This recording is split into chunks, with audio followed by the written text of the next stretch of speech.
which method to use? Actually, we could convert a number from any base to any base using each of the three mentioned methods. And you could try it. It actually works. It's not very comfortable in every case, but I think you could use every method every time.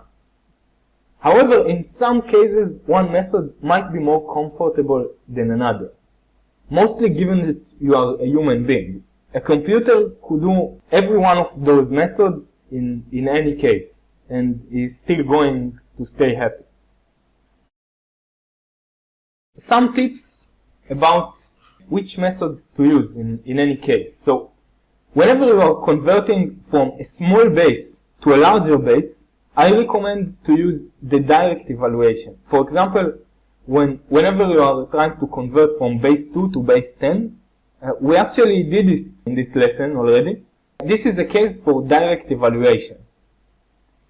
Another tip, whenever you convert from a large base to a smaller base, I recommend to use the remainder evaluation.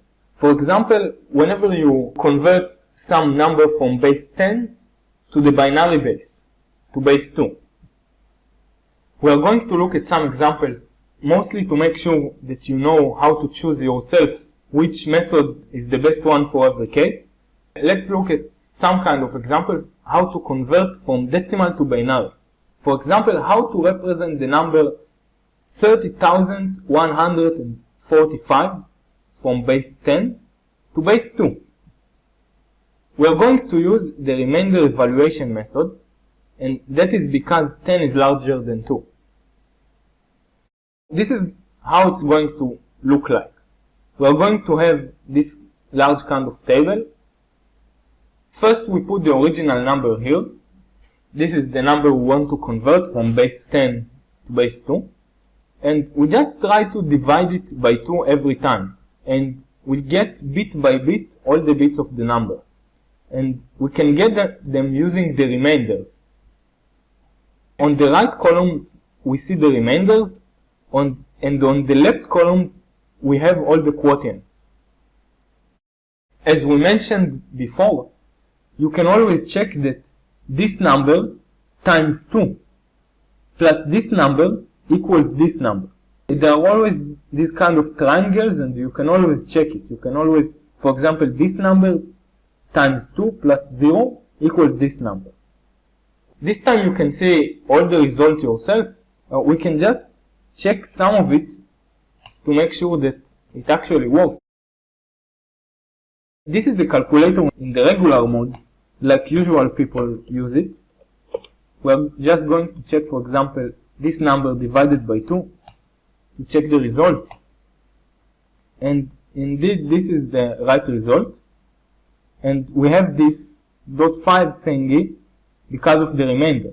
For example, if we check the divisibility of another number, 15072, and we try to divide this one by 2, we get exactly this number, because the remainder is 0 in this case. If we just keep up with the same procedure to get all these remainders, eventually we get a list of remainders, which is just the resulting number. If we start writing it from here, from below, so we just write it here 1, 1, 1, 0, 1, and so on, which is just this number that is written here, 1, 1, 1, 0, 1, and so on. And it's a pretty easy way to get the result. Even it is pretty fast. If you can look at the numbers on the left column, each time we get a new number, it is about factor 2 smaller than the number above it. So it's not going to take so long until we get to the last number, which is 1, and find the full representation in binary. Another example, converting binary to decimal. I remind you that the last example was from decimal to binary, and this is the opposite direction. And for example, we want to represent this number 1, 0, 1, 0, and so on, which is in base 2 to base 10. And this time we are going to use the direct evaluation method, and that is because 2 is smaller than 10. And it is going to work about this way. We just evaluate the number according to the definition. So we begin from the lowest digit. At least that's how I like to do it, just to make sure that I get the calculation right. And we just multiply every digit by its weight, its relative weight in the number. So the weight of the first digit, of the first bit, which is 1, we can see it here, is 2 to the 0. So we just calculate 1 times 2 to the 0 plus 1 times 2 to the first plus 1 times 2 to the second, and so on. And we just calculate it the usual way in base 10, and we get a result in base 10. This kind of calculation is pretty easy because we know how to do this kind of calculation in base 10. At least I hope that you can. If you can't and you find it difficult for some reason, you are allowed to use a calculator to do this. Okay, it's not going to damage your understanding in any way. You could do it. Okay, another example, a bit stranger, would be to convert from decimal to ternary, which is base 3. This time we are trying to represent the number 101 from base 10 and convert it to base 3, which is also called the ternary system, or the ternary numeric system. We are going to use again the remainder evaluation method, again from the same reason, because 10 is larger than 3. I remind you that when we tried to convert from decimal to binary, we used exactly this same method. We used the remainder evaluation even in that case. Even if we had to represent this number in base 4, I would still choose this method for the conversion. Mostly the difference from the other case when we converted to base 2 is that this time we are going to divide by 3 instead of 2. And the remainders will also be calculated modulo 3 instead of modulo 2. Let's look how it looks like.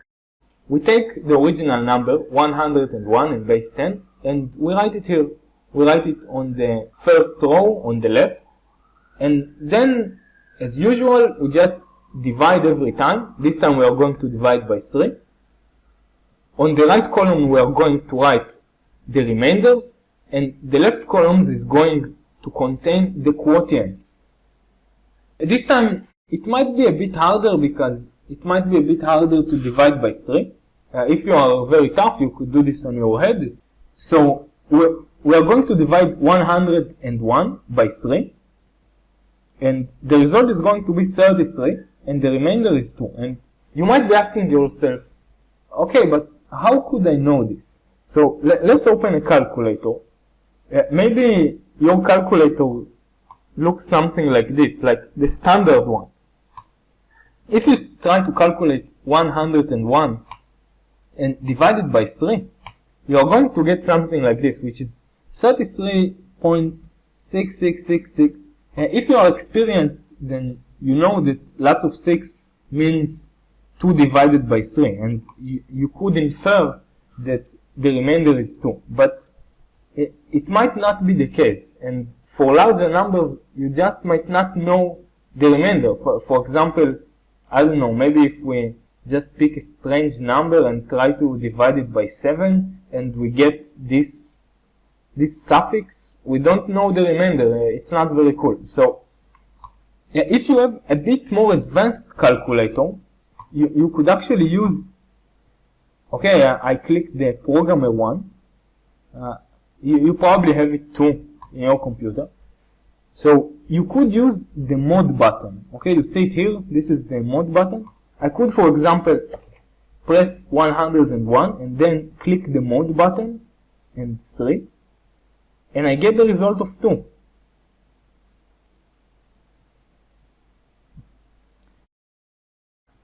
It might be possible that you don't have this at all, and you still want to calculate the remainder.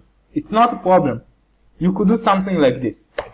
You write the number that you want to divide, then you divide it by 3, and you get a not very nice number, but you can still see that the basic result is 33, at least the integral part of the result.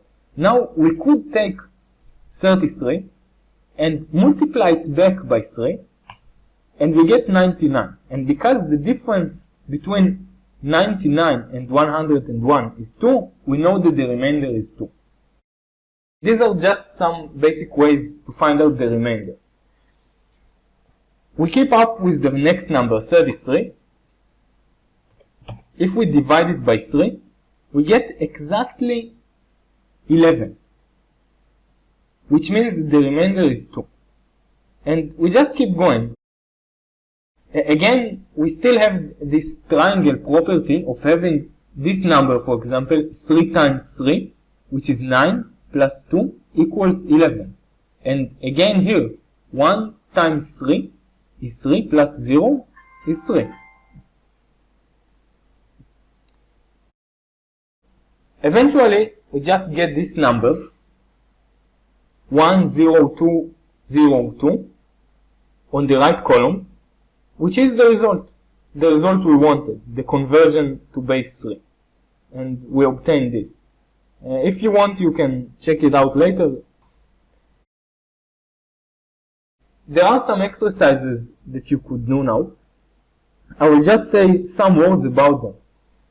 The exercises, at least the first part, is mostly about conversion between bases, and it could be a bit tiring if you do it for a long time. However, I do recommend that if it is your first time that you ever see these kind of things and the ideas of bases, and maybe the first time you see the binary base, I really recommend to do all of them in the order that they are presented. Even if it is a bit tiring or dull, but please make the effort to do this.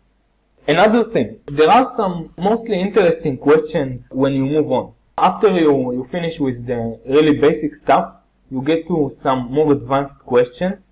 Don't be scared. You don't have to do all of them. In fact, every exercise that has the bonus mark next to it is not required for you to understand the next lesson. It will make you smart probably, but it is not required. If you are finished with the really mandatory stuff, you could move on, but if you want to research and think about it more, just to make sure you understand everything, then you could afford to do all the bonus exercises. Truly, they are not that hard and they will probably really benefit you. See you next time.